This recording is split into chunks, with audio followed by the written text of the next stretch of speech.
ধান খেতে যদি কোনো ক্রিকেট ম্যাচ হয় এবং সেই ম্যাচে কোনো ব্যাটসম্যান যদি নিজেকে মানিয়ে নিতে পারেন কন্ডিশনের সাথে, হাফ সেঞ্চুরি বা সেঞ্চুরি তুলে নেন, সেই ব্যাটসম্যানটা আর কেউ না, সেই ব্যাটসম্যানটা হচ্ছেন বিরাট কোহলি।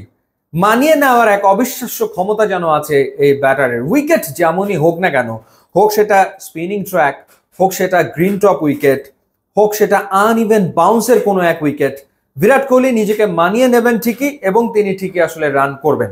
সেটাই আসলে দেখে চলেছি আমরা, এবারের আইপিএলেও ঘটছে আসলে তাই। এবং তার আরো একটা 50 আমরা দেখলাম দিল্লি ক্যাপিটালসের এগেনস্টে। 51 রানের ইনিংস খেলেছেন, যেটা তার আইপিএল ক্যারিয়ারের, যদি ভুল না করে থাকি, 61তম 50 আইপিএল ক্যারিয়ারের। 8টা সেঞ্চুরিও তার রয়েছে আইপিএলে, যদি এবারের সিজনে তিনি সেঞ্চুরির দেখা পাননি, কিন্তু 6টা 50 তিনি করেছেন। 10 ম্যাচ খেলেছেন আরসিবির হয়ে, 6টা 50 তিনি করেছেন। 10 ম্যাচের ভেতরে 6টা 50। এর আগের ম্যাচে রাজস্থান রয়্যালসের এগেইনস্টে 70 রান করেছেন। তার আগের ম্যাচে পাঞ্জাবের বিপক্ষে 73 রানের ইনিংস খেলে অপরাজিত থেকেছেন। তার আগে রাজস্থান রয়্যালসের এগেইনস্টে 62 করেছেন। এর আগে মুম্বাই ইন্ডিয়ান্সের বিপক্ষে 67 করেছেন। কলকাতা নাইট রাইডার্সের এগেইনস্টে 59 রানের ইনিংস খেলে অপরাজিত থেকেছেন। এবং এবারের আইপিএলে বিরাট কোহলির রান পাওয়া বা হাফ সেঞ্চুরি করা মানেই হচ্ছে আরসিবির জয়। 7ম জয় তুলে নিয়েছে রয়্যাল চ্যালেঞ্জার্স বেঙ্গালুরু এবং এই 7 জয়ের ফলে তাদের পয়েন্ট হয়ে গেছে 14 এবং তারা উঠে এসছে পয়েন্ট টেবিলের 1 নম্বরে। এবং বিরাট কোহলির এবারের আসরের রান হচ্ছে 443। তিনি এখন এবারের আসরের সর্বোচ্চ রান সংগ্রাহক, হাইয়েস্ট রান গেটার। 6টা 50-তে 73 হচ্ছে তার হাইয়েস্ট এবং তার ব্যাটিং গড়ও এবারের আসরে 73। টি20-তে তিনি ব্যাট করছেন 73 গড়ে।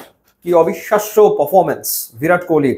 প্রচন্ড রকম ক্ষুধা রান করার, সেটা তিনি বছরের পর বছর, বছরের পর বছর, বছরের পর বছর দেখিয়ে চলেছেন। ঠিক এই জায়গাটাতে তার সাথে আর সবার পার্থক্য। রানের জন্য ক্ষুধার্ত, পারফরমেন্সের জন্য ক্ষুধার্ত, জয়ের জন্য ক্ষুধার্ত। এই যে ডেডিকেশন, ডিটারমিনেশন, সেই ব্যাপারটাই আসলে বিরাট কোহলিকে সবার থেকে আলাদা করে ফেলে।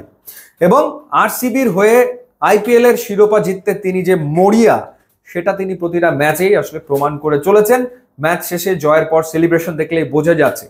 পয়েন্ট টেবিলের 1 নম্বর স্পট সিকিউর করে ফেলেছে আরসিবি এই মুহূর্তে। তো সেই ক্ষেত্রে নকআউট স্টেজে তো তারা খেলবে বলেই ধারণা করা যায়। এখন দেখার ব্যাপার যে বিরাট কোহলির হাতে আইপিএল এর ট্রফিটা ওঠে কিনা। ইউটিউব এবং ইনস্টাগ্রাম লিঙ্ক দেওয়া আছে, আপনারা যদি যোগ দেন তাহলে খুবই খুশি হব। And thanks for watching.